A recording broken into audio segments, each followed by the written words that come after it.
आज 26 जनवरी है, जब पूरा देश अपनी आजादी पर गर्व करता है। आज नेद्रा प्राइमरी स्कूल के ये नाने बच्चे सिर्फ प्रोजेक्ट्स नहीं, अपना फ्यूचर बना रहे हैं। साइंस का मतलब सिर्फ पढ़ना नहीं, सोचना, समझना और कुछ नया बनाना होता है।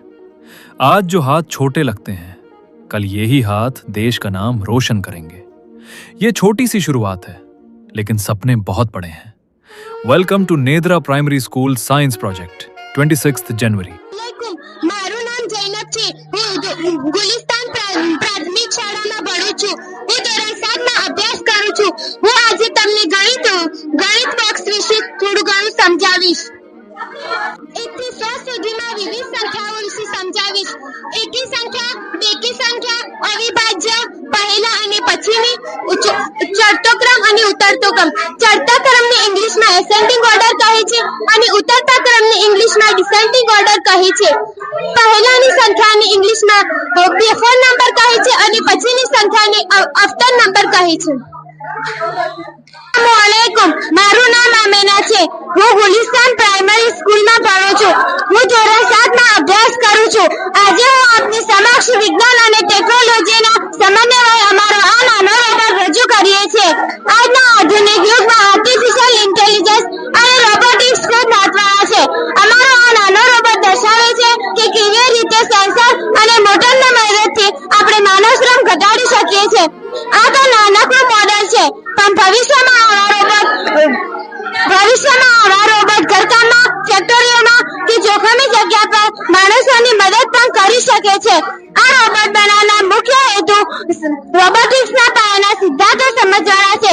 ચાલો હું તેમના મુખ્ય ભાગો વિશે જણાવું। સૌથી પહેલા આમાં 9V ની બેટરી વાપરવામાં આવી છે, જે રોબોટનું ઇંધણ છે। આમાં લગાડેલી ડીસી મોટર વિદ્યુત ઉર્જાનું યાંત્રિક ઉર્જામાં રૂપાંતર કરે છે। મારું નામ અરોડિયા આયશા મસૂદ છે। હું ધોરણ 8 માં ભણું છું। મારી શાળાનું નામ ગુલિસ્તાન પ્રાઇમરી સ્કૂલ છે। હું આજે તમને પવનચક્કી વિશે સમજાવીશ। પવનચક્કી એવું યંત્ર છે જે ફરે છે, તેને અંગ્રેજીમાં વાઇન્ડ વ્હીલ અથવા વાઇન્ડ ટર્બાઇન કહે છે। પવનચક્કી પવનની ઉર્જાને ગતિ ઉર્જાનો ઉપયોગ કરીને અનાજ પીસવા, પાણી ખેંચવા અને વીજળી ઉત્પન્ન કરવા માટેનું એક સાધન છે। તથા પાંખિયા વીજળી ઉત્પન્ન કરવા માટેનું એક જનરેટર છે।